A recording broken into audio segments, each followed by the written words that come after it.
सभी मीडिया के साथियों का सादर अभिवादन है। आप सभी का स्वागत है यहाँ पे। अभी हम लोगों के बीच में आदरणीय मुख्य निर्वाचन अधिकारी महोदय उत्तर प्रदेश अभी SIR की गतिविधि और आगे से संचालित होने वाली गतिविधियों के संबंध में हमें ब्रीफ करेंगे। मैं सर से अनुरोध करता हूँ। मीडिया के सभी साथियों को नमस्कार।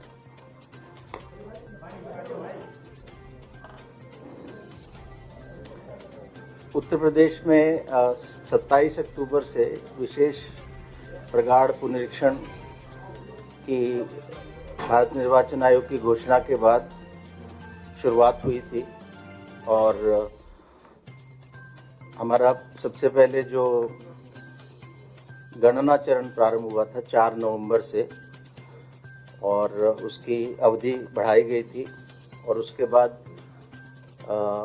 6 जनवरी को हमारा आलेख्य मतदाता सूची प्रकाशित हुई थी, ड्राफ्ट इलेक्टोरल रोल। और कार्यक्रम ये था कि 6 जनवरी से 6 फरवरी तक 1 महीने का समय दावा और आपत्ति का रहेगा, जिसमें मतदाता फॉर्म 6 भर के अपना दावा कर सकते हैं वोटर लिस्ट में नाम लाने का। फॉर्म 7 भर के आपत्ति की जा सकती है किसी वोटर का नाम हटाने के लिए और जो लोग दावा कर रहे हैं उसमें ऑब्जेक्शन करने के लिए, और फॉर्म 8 संशोधन करने के लिए। तो अभी आज लगभग 1 माह हो गया इस दावा और आपत्ति अवधि को, और इस अवधि में हमारे पास बड़ी संख्या में फॉर्म 6 आए हैं। हमारा जिस दिन 6 जनवरी को आलेख्य मतदाता सूची प्रकाशित हुई थी, उससे पहले 27 अक्टूबर से 6 जनवरी के बीच लगभग 16,18,574 फॉर्म 6 आए हुए थे और 49,399 49,399 ये हमारे फॉर्म 7 आए हुए थे जिस दिन आलेख्य मतदाता सूची हमारी प्रकाशित हुई। और उस दिन से लेके कल तक हमारा फॉर्म 7 जो आए नाम काटने के लिए आपत्तियां, वो 82,684 आई इस 1 महीने की अवधि में 6 जनवरी से 5 फरवरी तक। और जो फॉर्म 6 आए हैं नाम जोड़ने के लिए, फॉर्म 7 82,684 ये कल जो हमने अपना डेली बुलेटिन दिया था उसके अनुसार है। तो जो डेली बुलेटिन है जो कल हमने दिया, इसका मतलब परसों रात तक यानी 4 फरवरी की रात तक ये फिगर्स थे 82,684 के, और इसका जो कल का फिगर है वो आज के डेली बुलेटिन में हम लोग छापेंगे। और फॉर्म 6 जो नाम जोड़ने के लिए दावा है वो 37,80,414 फॉर्म आए हैं। ये फॉर्म आए हैं 6 जनवरी से लेके और 4 फरवरी तक, इस अवधि के बीच में 37,80,414। और जो ओवरसीज इलेक्टर्स हैं, प्रवासी निर्वाचक जो विदेश में रह रहे हैं, भारत के नागरिक हैं और शिक्षा या व्यवसाय या नौकरी के लिए बाहर गए लेकिन उन्होंने किसी दूसरे देश की नागरिकता नहीं ली, वो लोग फॉर्म 6A भरकर ओवरसीज इलेक्टर्स बन सकते हैं। ऐसे 1,073 एप्लीकेशंस हमारे पास आए हैं। और अगर हम डेली रूप से देखें कि पिछले दिनों में हमारा कितना प्रतिदिन जो फॉर्म 6 के आने की गति ये लगातार बढ़ रही है, और कल का फिगर यानी 5 फरवरी को अभी तक का हाईएस्ट आया है।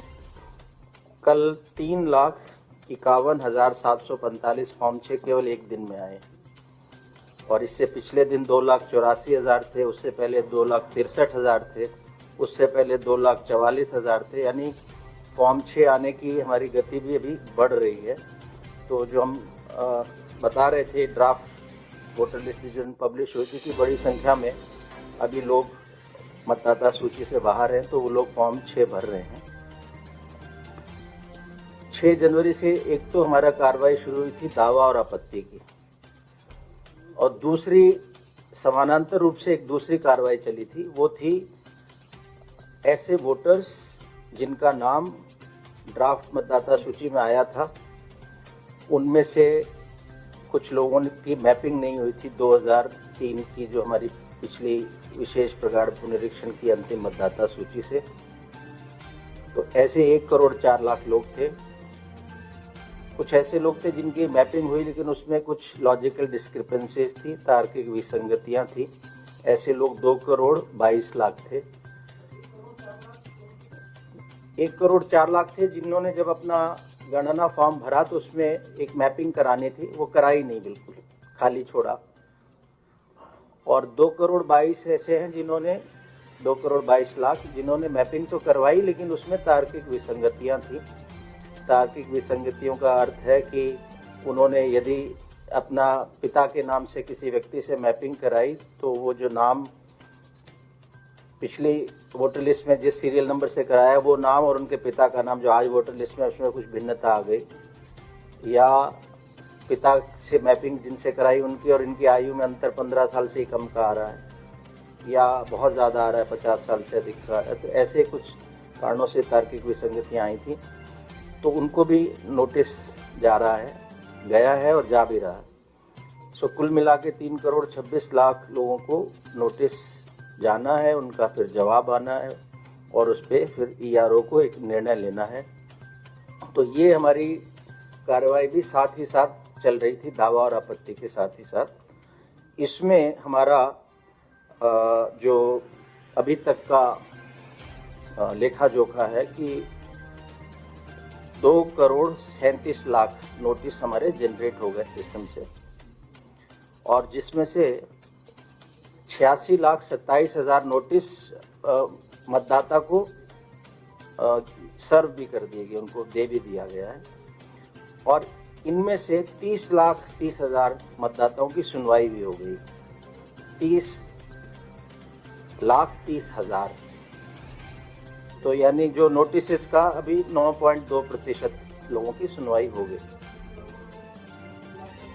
हाँ, 3 करोड़ 26 के सापेक्ष ये फिगर्स आ रहे हैं। 2 करोड़ 37 का नोटिस जनरेट हो गया, 86,27,000 को नोटिस मिल भी गया है, उनमें से 30,30,000 ने सुनवाई भी करवा ली अपने डॉक्यूमेंट से।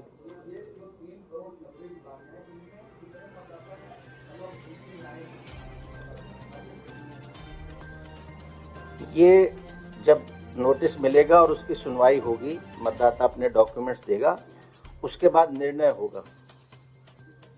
हाँ, प्रक्रिया चल रही है। तो मैं आपको बताया कि इतना अभी तक प्रगति हुई है, और इस वजह से इन दोनों वजहों से मेनली नोटिसेस और जिस गति से हमारे फॉर्म 6 आ रहे हैं, लगभग रोज़ गति बढ़ रही है, उसके लिए 27 जनवरी को मान्यता प्राप्त राष्ट्रीय और राज्य के जो राजनीतिक दलों के साथ बैठक हुई थी मुख्य निर्वाचन अधिकारी कार्यालय में, और उसमें किसी दल द्वारा ये कहा गया कि इस समय बढ़ना चाहिए दावा आपत्ति का भी और नोटिस जारी होकर उसका जवाब लेने का भी, और सभी दल इससे सहमत थे।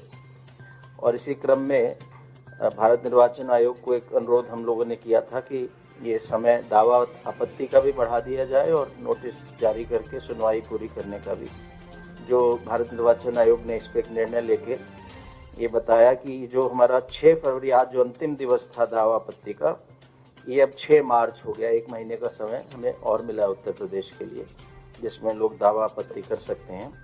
किसी का नाम जुड़ा नहीं है तो जुड़वा सकते हैं। हाँ, आज जो अंतिम दिन था, अब ये 1 महीने का समय अवधि बढ़ गई उत्तर प्रदेश में। अब 6 मार्च तक लोग अपना नाम जुड़वाने के लिए फॉर्म 6 दे सकते हैं। नाम किसी का कटवाना है तो फॉर्म 7 दे सकते हैं, संशोधन के लिए फॉर्म 8 भी दे सकते हैं। ये दोनों चीजें बिल्कुल अलग अलग हैं। जो विसंगति या नो मैपिंग में जो नोटिस जारी होना है और उसका जवाब आना है और उस पर जो ERO को निर्णय लेना है, इसके लिए समय अवधि भी बढ़ा दी। जो पहले 27 फरवरी थी वो अब 27 मार्च हो गई। नहीं, इसका निराकरण, अंतिम निराकरण 27 मार्च तक करना है हमें। ये वो डेडलाइन है कि नोटिस सर्व हो जाएं, लोग आ जाएं, अपनी सुनवाई करवा लें, दस्तावेज दे दें और ERO निर्णय ले ले। ये 27 मार्च तक उनका साथ साथ निर्णय चल रहा है। हाँ क्लियर कर दें। ये लास्ट है कि इसके अंदर हमें सब कंप्लीट करना है। देखिए मेरा अनुरोध ये है कि मैं सारी बात कर रहा हूँ, थोड़ा सा आप थोड़ा फोकस करें। तो अभी दो चीजें हैं, कंफ्यूज ना करें। पहला है दावा आपत्ति की अवधि बढ़ा दी 6 फरवरी जो आज थी, फॉर्म 6, 7, 8 देने की, वो 6 मार्च हो गई। दूसरा जिसमें समय ज्यादा लग रहा है वो उन लोगों को जिन्होंने का नाम ड्राफ्ट में आया था, ऑलरेडी आ गया था, लेकिन उनकी मैपिंग नहीं हुई या मैपिंग में विसंगति हुई, उनको नोटिस जा रहा है, उनका जवाब आ रहा है और उस पर एक निर्णय हो रहा है। वो एक कार्रवाई अलग है। वो 27 फरवरी उसका अंतिम समय था, वो भी बढ़ के 27 मार्च हो गया। यानी अभी समय की कोई कमी नहीं है, कोई पैनिक करने किसी की जरूरत नहीं। अभी भी नाम नहीं है तो अपना नाम दे सकते हैं। और अंतिम जो हमारी इस पूरे SIR 2026 की अंतिम मतदाता सूची अब उत्तर प्रदेश की 10 अप्रैल 2026 को प्रकाशित होगी। जनता अपना नाम देख सके ड्राफ्ट मतदाता सूची में। इसमें हमने न केवल भारत निर्वाचन आयोग के वेबसाइट पे अवेलेबल है ये ड्राफ्ट मतदाता सूची, CO उत्तर प्रदेश के वेबसाइट पे अवेलेबल है, सारे राजनीतिक दलों के बूथ लेवल एजेंट्स को दे दिया गया है। अब हमने एक निर्देश ये दिए कि जो हमारे बूथ लेवल अधिकारी हैं प्रति कार्य दिवस 10 से 12 बजे के बीच में पोलिंग स्टेशन पर उपलब्ध रहेंगे और उनके पास ड्राफ्ट मतदाता सूची उपलब्ध रहेगी, जिससे कोई भी मतदाता 10 से 12 वर्किंग डे में अपने पोलिंग स्टेशन पे जाके BLO से मिल सकता है, ड्राफ्ट मतदाता सूची में अपना नाम देख सकता है। इसके साथ ही साथ बूथ लेवल अधिकारी के पास ASDDR लिस्ट यानी absent, shifted, death, duplicate, refuse to sign, ये वो मतदाता थे जो 27 अक्टूबर 2025 को जिनका नाम था उत्तर प्रदेश की मतदाता सूची में, लेकिन गणना चरण में अन्य कारणों से किसी की मृत्यु रिपोर्ट हुई, कि चला गया है, इस कारण से इनका नाम जब 6 जनवरी को ड्राफ्ट मतदाता सूची प्रकाशित हुई तो उसमें नहीं रहा। ऐसे लगभग 2,88,00,000 लोग थे। इनके नाम ASDDR लिस्ट में हैं, बूथ वाइज हैं। वो लिस्ट भी BLO के पास है, कोई व्यक्ति जाके देख सकता है कि मेरा नाम पहले था तो क्यों कटा, मुझे क्या मरा हुआ दिखा दिया या मुझे शिफ्टेड दिखा दिया या मुझे एब्सेंट दिखाया, तो वो चीज़ भी जानकारी मिल सकती है। तीसरी चीज़, हर BLO को ये कहा गया कि 2003 की जो अंतिम मतदाता सूची थी उत्तर प्रदेश की, वो भी उनके पास उपलब्ध रहेगी, क्योंकि जब लोग नए अपना फॉर्म भर रहे हैं उनको भी मैपिंग करनी है, तो वो उससे मैपिंग भी देख सकते हैं 2003 की। चौथा जो नया निर्देश अभी दिया है वो ये है कि उस बूथ के वो वोटर्स जिनकी नो मैपिंग है उसकी लिस्ट भी रहेगी, वो वोटर्स जिनकी मैपिंग में कोई विसंगति है उसकी भी लिस्ट रहेगी। क्योंकि लोगों को ये कहना था कि हमें अभी तो नोटिस नहीं आया, लेकिन आशंका बनी हुई है कि हमें नोटिस तो नहीं आ जाएगा। सो उसके लिए भी हमने ये उपाय किया है कि अब जाके कोई भी मतदाता देखे कि अगर उसका नाम ड्राफ्ट मतदाता सूची में है, नो मैपिंग में नहीं है, तार्किक विसंगति वाले में नहीं है, इसका मतलब उसका फाइनल है, उसे कोई दिक्कत नहीं है। तो और प्रतिदिन 10 से 12 BLO हर पोलिंग स्टेशन पे उपलब्ध रहेगा।